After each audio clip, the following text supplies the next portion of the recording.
Hello, everyone. Thank you so much for joining for today's webinar. My name is Morgan Garland. I'm the board liaison with Women in Cybersecurity. We often go by our acronym WiCyS, as in We Sisters, because that is exactly what we are. We are a global cyber sisterhood. With me today, I have Tammy from Flare, who will be leading the webinar. But before we get started, I want to go ahead and share a few slides with an overview of the WiCyS organization for those of you who are not familiar with us. WiCyS is a 501c3 nonprofit with a mission to recruit, retain, and advance women in cybersecurity. We have over 11,000 members. We're in over 107 countries. We have 68 professional affiliates and over 350 student chapters around the world. We offer a range of initiatives and skills development training programs for all career levels. We have our monthly newsletters that go out, our annual conference, which just wrapped up in the DC area. And we're actually looking forward to our virtual conference that's coming up April 22nd to 23rd. Registration is open for that if you're interested. We have our Job Board Plus Plus that's open 24/7 year-round for our partners to share their job openings with and our members to go ahead and apply and share their resumes.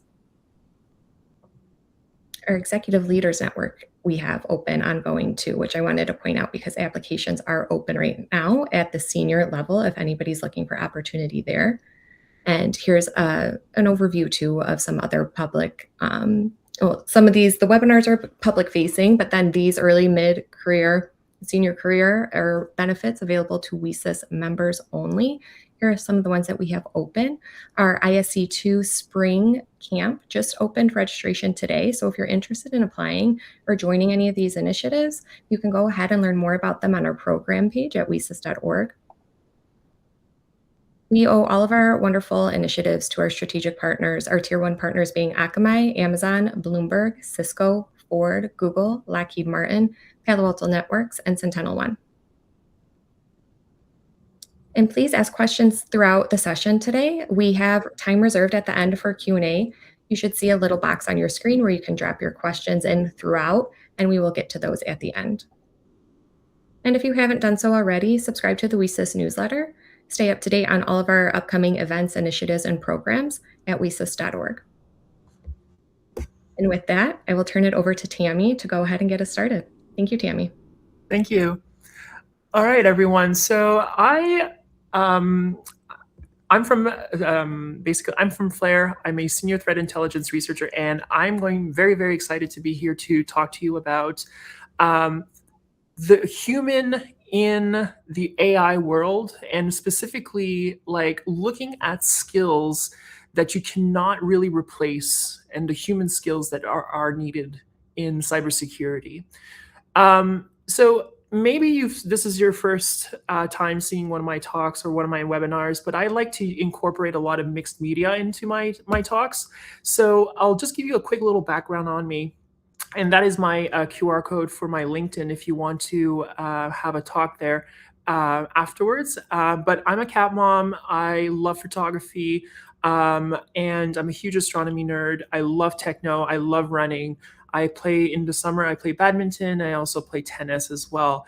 And I'm so happy to be here. So let's get started. But first of all, before we get started, and to put a little bit of context towards what we're going to be exploring together, I want to basically talk about a question of if AI can do more of the work, right?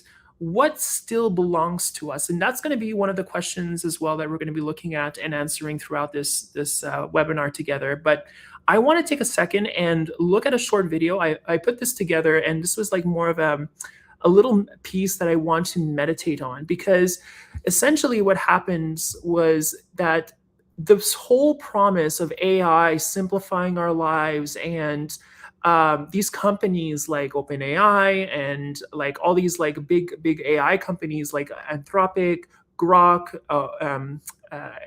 XAI, and Gemini, all of these companies, Google, Meta, they're basically saying like we have to want this to happen, right, for it to be successful. But right now, like it's been doing like the art for us. It's been doing the log analysis. It's been doing some of the fun stuff, and it's also been doing some of the boring stuff, right? Of course. But this is not new, right? This whole idea of like companies coming in with brand new industries and like telling us like, hey, like this is how we want you to live is essentially like it this has been the thing for like decades, right? And let me show you a quick little video that I put together, and I'm very happy with this, and let's meditate.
bring even more rapid and radical changes. But even the difference between the speed of an ox cart and the fastest rocket is small when compared with the difference in speed between calculation by hand and calculation by computer. For example, the first electronic calculator to be completed could do the work of 50,000 people working by hand. Scientists, when they speak of a great change in speed or size, prefer to speak in terms of a unit of measurement called an order of magnitude, meaning 10 times as much. Dr. Richard Hemming, a research mathematician for the Bell Telephone Laboratories, in a paper presented before a meeting of the American Academy for the Advancement of Science, put it this way. The computer revolution is often compared with the famous Industrial Revolution in importance and scope. The Industrial Revolution effectively freed man from being a beast of burden. The computer revolution will similarly free him from dull, repetitive routine. The computer revolution is, however, perhaps better compared with the Copernican or the Darwinian revolution. both of which greatly change man's idea of himself and the world in which he lives. Before getting into the main part of this paper, it is necessary to discuss briefly the idea of a change in a technology. Change is often measured in units of an order of magnitude, meaning roughly a factor of 10 times as much. It is a common observation that a change of an order of magnitude in a technology produces fundamentally new effects. As an illustration, consider the following example. Modern jet planes are about 1 order of magnitude faster than Wright brothers' first plane. Another example, the fastest missiles are somewhat more than 2 orders of magnitude faster, meaning about 300 times faster. Automobiles are used at speeds around 1 order of magnitude faster than a horse and wagon. Each of these have produced whole new effects. Indeed, it is said that the automobile has produced even a change in our morals. Computers have improved in speed by at least 6 orders of magnitude, a millionfold. In order to understand the factor of a million, consider the following 2 situations. First, that you have only $1, and second, that you have $1 million. You can readily see that in the 2 situations there are fundamentally different effects. You adopt a different view of yourself and the world in which you live. Along with the change in speed, there has been a great increase in reliability, so we now do much longer computations than when practical by hand. Finally, with the increase in speed, there has been a corresponding decrease in the cost. Something more than 1,000 times cheaper. It is as if suddenly automobiles cost $2 to $4, houses $20 to $60. And the changes in the computer technology are still going on.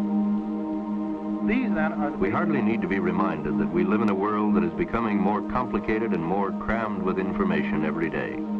One description for this vast quantity of data on everything from the lifetime earning records of an individual to the beeps and pulses relayed to Earth from a space satellite uses that overworked word, explosion. This time, an information explosion. The computer is an invaluable tool for processing these millions of using bits of computers information. to create weird, random patterns that never occur in real life. To find out what and how people see when these patterns are shown to them. These patterns are curiously reminiscent of the pointillism of the 19th century artist Seurat, whose beautifully integrated paintings are formed by countless computer-like dots and dashes. The art of Seurat is an incredibly methodical technique that produced only a dozen or so paintings in his lifetime. Today, researchers are generating that many in a single day.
All right, so welcome back to reality. And let's now dig into the core concepts of what we're looking at.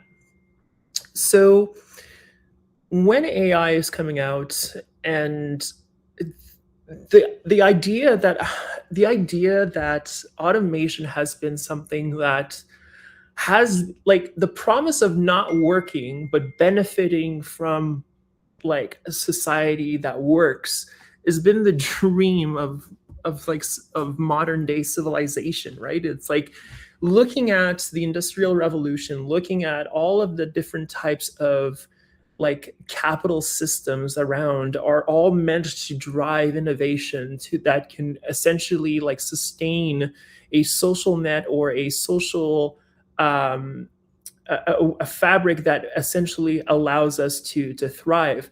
Now, AI is absolutely one of those massive innovation in technology.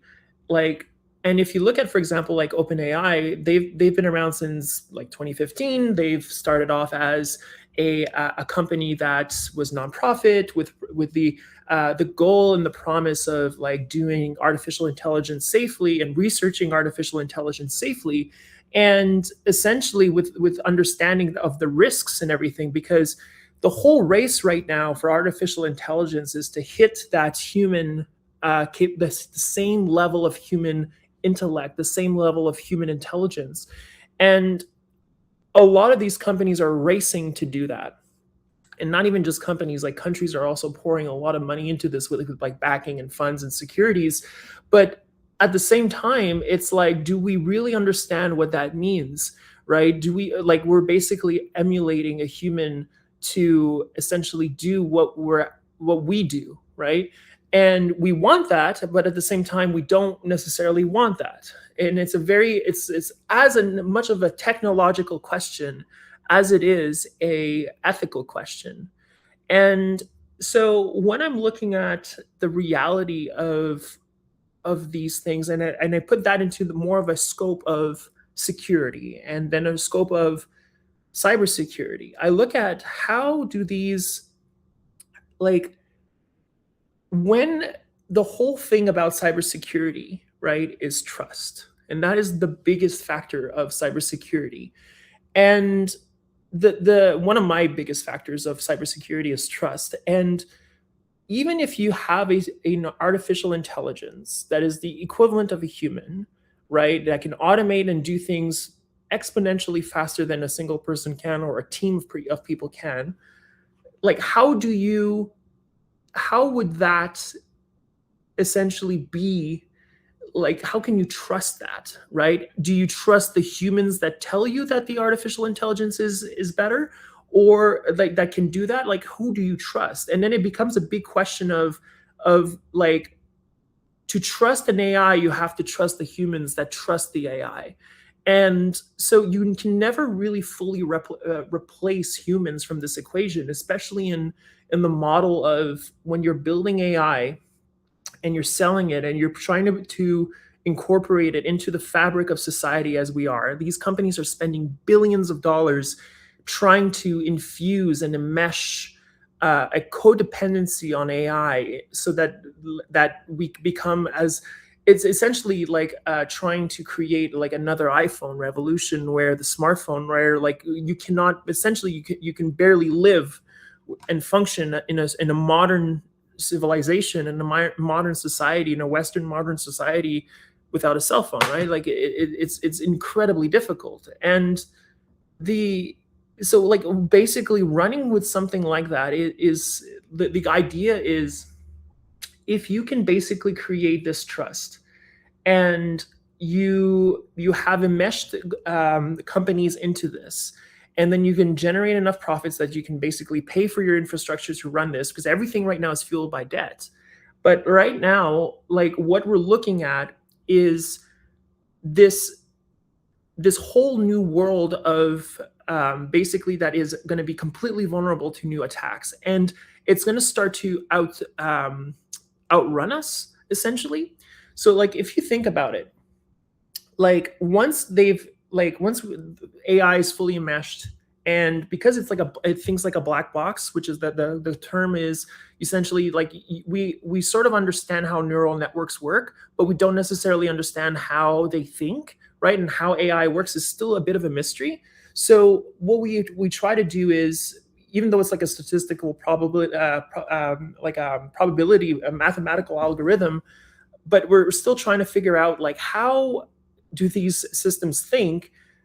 They're being implemented more and more into our daily lives, into our companies, and then all of a sudden we're looking at essentially them trying to do pen testing, then trying to do our work, and then coding, and then like how many times have you seen like vibe coding now, like computers going out there and essentially making these massive cybersecurity, like, or these security vulnerabilities, or sometimes, like if you're lucky, like Anthropic has been capable of finding some bounties, which is interesting. But we're basically now creating this twofold in the tech world, right? Where you're going to have a world that is going to be like a system that is going to be completely run by AI, and then you're going to have the humans that basically have to vet and verify and be on top of like the final signature on AI, right? So this is a very important concept that we're going to keep looking at. So what I also want to talk about is like AI does not have the thing is right now that we're seeing, and this is why I want to talk a bit about governance, and I want to talk about like the more we accelerate on AI, the more humans have to back it. AI does not take responsibility for its own actions, right? And we have to essentially be the ones to take the full brunt and the full legal responsibility, and depending on how you use AI, because AI is not a single purpose tool, right? It can do a lot of different things. It can do almost anything. And we're not only taking like legal responsibility for AI, but we're also doing like taking emotional responsibility for AI, for the damages that it does. There's countless stories that I've been hearing of people using AI as therapists, and the damage that can cause, right? Because like it's accessible, but it doesn't necessarily mean that it's a good idea. Now, also, what I'm looking at is the concept is that since AI cannot take responsibility for itself, right? It can't take, and we're the ones that have to create these policies for humans to follow. But now we're also going to be thinking of like how do we draft policies for AIs? So not only to incorporate AI in like force an enmeshment of AI, but how do we basically create these? How do we essentially like create these policies that AI will respect and humans will respect and basically cohabitate really well? And it's going to be a really interesting concept to think about it, because I'm looking at a lot of like, so there's this thing called like shadow AI events, and essentially what happens is these are like you give AI a task. So for example, I want AI to work as a customer service representative. So to do that, I need to give it access. I need to do this. So there's going to be like a big thing that you have to think about for like identity access management. But at the same time, it's like, okay, so I gave it access, and AI can only do so much with the access that it's given. And it needs like high level of privileges. But since it doesn't, you're not like, if it gives a customer or a client or an employee something that it's not supposed to do, or it does something for someone that it's not supposed to do, right? Like who's going to take the responsibility of that? So that's like an incident, right? And is it the vendor? Is it the company? Is it you as the person who was able to socially engineer the AI to do that, or the AI engineer? like, or prompt engineer, like, how do you do that? Like, it's a really fascinating thing. And as AI adoption skyrockets, because these companies are pushing so hard for its adoption, because its adoption is basically antithetical to its survival, governance needs to catch up. And right now it's not. And the thing is like, AI is going to be everywhere, every day, and it doesn't sleep. And like, how humans have to go offline for like the around, like, I know I don't I wish I slept like more than 8 hours, or at least 8 hours a day. But basically it's like, we have to go offline. We have to be unconscious for a certain period amount of time. So we can't, like, we are already, like, there's this factor of like biasness that we have, that we're human.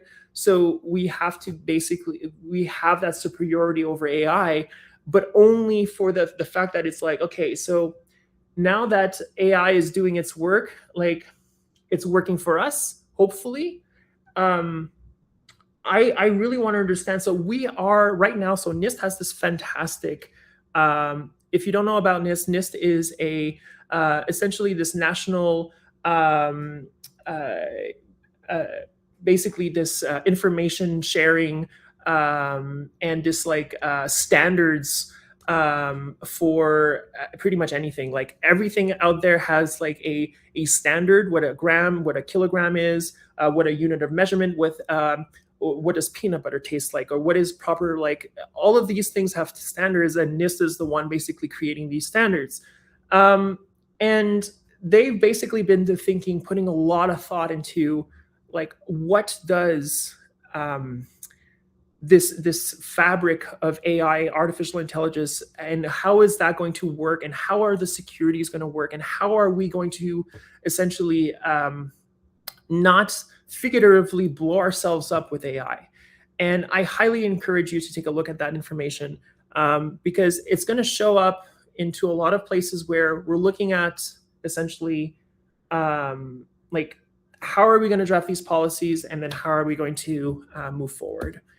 The thing is, as well, is like, if I'm looking at like staying, like, so basically as a senior threat intelligence researcher, I have to, part of my job is constantly staying aware of new and emerging threats online, on the dark web. My specialty is ransomware.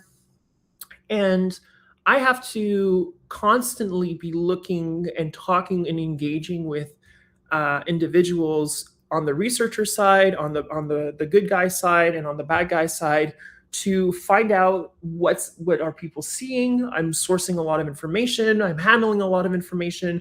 I'm using AI to do translation, to correlate information between cases and like incidents. And basically, I look a bit like Charlie from It's Always Sunny in Philadelphia in the mailroom. But the concept is that we have only certain amount, we can only handle and process a limited amount of information, while AI does not. It's really dependent on its energy infrastructure and how much it's, and unfortunately, like, the thing about AI infrastructure is that you have to constantly be updating it with new models, with more data, with more RAM, with more CPUs, GPUs. And that is essentially a massive growing cost, right? You always have to spend more to train the next model, right? And a big example of this is like how much it costs for OpenAI to train GPT-4 versus GPT-5. And the increment has only been marginal in terms of like people as assessment of from 4 to 5. They say it's marginal, and it costs like hundreds of millions of dollars more to train both different models. I think GPT-5 cost $1 billion to train, and GPT-4 only costs like, I think, 100 million or something like that. And it's only going to get more exponential as the more you do training. Now you can think of like, I need to refine the data, but right now there's things that AI cannot replace, right? And that's the empathy. AI does not have empathy, and AI does not have trust. AI does not have the ability to understand the human, what it is to be human, right? It can say it does, but it doesn't necessarily understand it. And so the biggest thing I think going forward in understanding these growing like gaps in terms of like what do we need to do, what do we need to figure out in terms of AI and the future that we're going to be going into and cohabitating with AI, is not necessarily forgetting and what it is to be human, but it's actually becoming more human and connecting more with each other, right?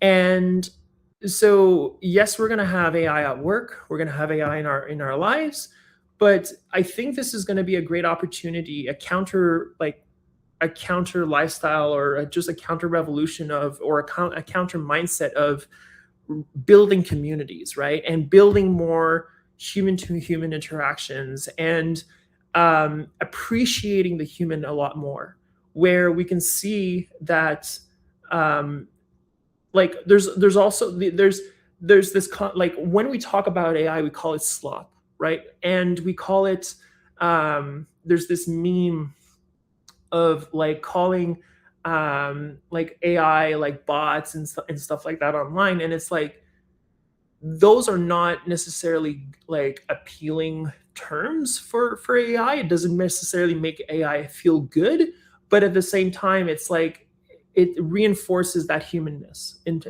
what like what we're looking at, and it's a very human thing to do, unfortunately. But it's interesting, like when you have this new like this new thing being woven into like this new technology being woven into society, like is it going to be accepted right off the bat, or is there going to be a bit of resistance? And I would love to know more of what y'all think about this, because really, like it's really about building trust in our communities, building that aspect of like when we're looking at these models and we're looking at if they're able to understand us, do we essentially like create these like do we like what do you want your best friend to be, right? Is essentially what I'm saying. Like they can say things, would you want an AI to be your best friend? Some people will say yes, right? And some people will say no. And I think just understanding that answer is very it's a very good introspection into where we are right now in terms of its acceptance into society. And personally, I would say no, I don't want an AI to be a best friend, but I know a lot of people who would love AI to be their best friend. And I think it's really a really good window into the fabric of society right now, of like where we are. Because just a couple of months ago, I was in Thailand, for example, and their society there is really not promoting AI anywhere right now. For example, like I didn't see many billboards. I saw some businesses using Gen AI to create images for their businesses, but I didn't see like promos here. Like we're like in North America, we are inundated with advertisements and with concepts and with like AI. But if you go in other countries, it's not necessarily the same thing. And now will the other countries fall behind? There's a lot to unpack here. Will they just go in a different direction? Like there's a lot to unpack and to think about. But I think what's really important is literally using that skill of building trust, right? And building like what we've taken for granted over the years is this concept of like privacy and building trust online and encryption, I think all of this becomes even more important nowadays with AI, where like AI will be so enmeshed, and like a question of AI and privacy is so important to think about. Will you like, how do you even like write the governance, and how do you write the policies to really protect yourself from that, and to properly enmesh it as well from both sides while respecting people? And I think it's fascinating to think about, and the trust that we have in ourselves and in AI and in society will be one of the most important things that we do. And like, we have the tools to do it. And as someone who wants to do business with someone else, I want to know that I can trust that person, and that I also want to trust their judgment on their side of things. And I think that's going to be very, very important going forward. And like, how do we build trust? And I want to basically go back to that first question now that I started the presentation with. And I want to ask you all again, if AI can do more of the work, what still belongs to us? What do we do? Like, what's human? What belongs to us? And thank you very much for your time, and for your time here. Thank you very much.